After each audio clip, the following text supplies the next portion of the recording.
iyo nyubako yiza kuba umuntu nta kabuza yari kugusaba kuyisiga amarangi ya Beta Paints kuko ariyo yongerera agaciro nayo ikaguhesha ishema mu bandi. Ngaho rero yibere mu cyimbo umurimbo wayo ubushinge Beta Paints, uruganda nyarwanda dukesha amarangi yuje ubuziranenge aryoshye aho dutuye n'aho dukorera. Hari ay'amazi n'ay'amavuta nka Silk Vinyl, Weatherguard, Fast Dry, Epoxy, Wallmaster n'andi adakangwa n'imihindagurikire y'ikirere. Dufite n'asigwa ku byuma no ku modoka. Niba hari n'ubundi bwoko bw'irangi wabengutswe ahandi, duhe komande. Ikoranabuhanga ryacu riraritunganya mu kanya nk'ako guhuya.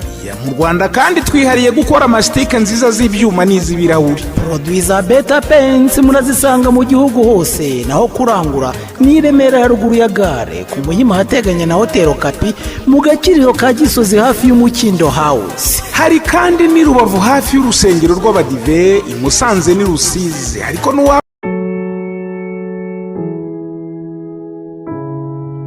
ndabashuje mu izina rya Yesu Kristo, mukomeze kugubwa neza.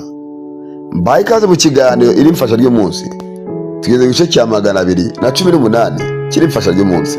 Muri kumwe na Evangeliste Mutaruka Fulgence.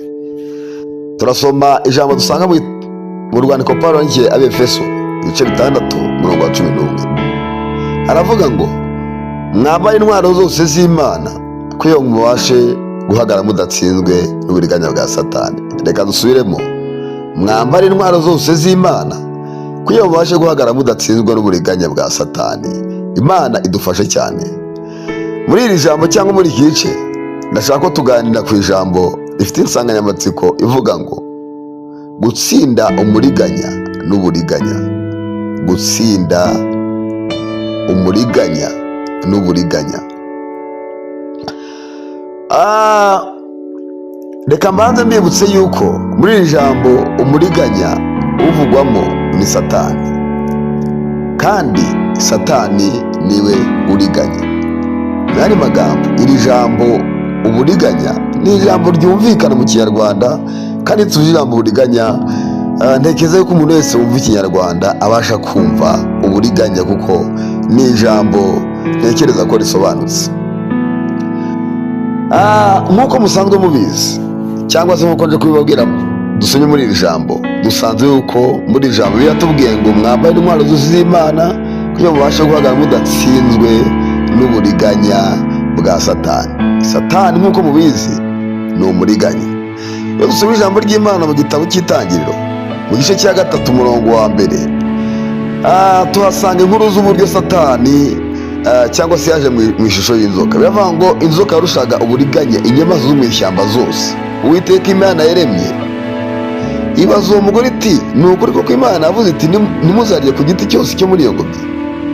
Uwo mugore arayisubiza ati imbuto zo mu biti byo muri iyo ngobyi byose twemererwa kuzirya, kereka imbuto z'igiti kiri hagati y'ingobyi nizo Imana yatubwiye iti ntimuzazirye, ntimuzagikoraho no gupfa muzapfa. Hanyuma ngo inzoka ibwira uwo mugore iti gupfa ntimuzapfa kuko Imana izi yuko umunsi mwaziriyeho amaso yanyu azahweza mugahindurwa nk'Imana mukamenya icyiza n'ikibi. Ukomeje ugasoma muri izo nkuru uhasanga ibiganiro bagiranye. Hanyuma byaje kurangira uwo bitaga Adamu na Eva bavanywe mu ngobyi, hanyuma harangije hararindwa. Nibwo guhangayika byabaye, nibwo urupfu rwaje, nibwo ibibazo byabayeho. Hanyuma umwana w'umuntu agera mu buzima tubayeho, ariko yararemeye kuzaba muri Edeni, yararemeye kuzabana hariya muri ngobyi Imana mukatiye, aho Imana yageze ikamusura buri mugoroba ikamubaza uko yiriwe. Ariko umuriganya ariwe Satani amuriganya iki kintu. Rero ngiye kubwira ngo ugomba gutsinda umuriganya n'uburiganya. N'andi magambo, Satani niwe muriganya, kandi uburiganya bwe rwose afite uburiganya mu buryo bwinshi. Imana idufashe cyane. Tuzagaruka mu bindi bice tuganira turebe uburyo Satani ari umuriganya, kandi turebe uburyo wamutsinda. Imana yo mu ijuru iguhe umugisha, ugire amahoro y'Imana.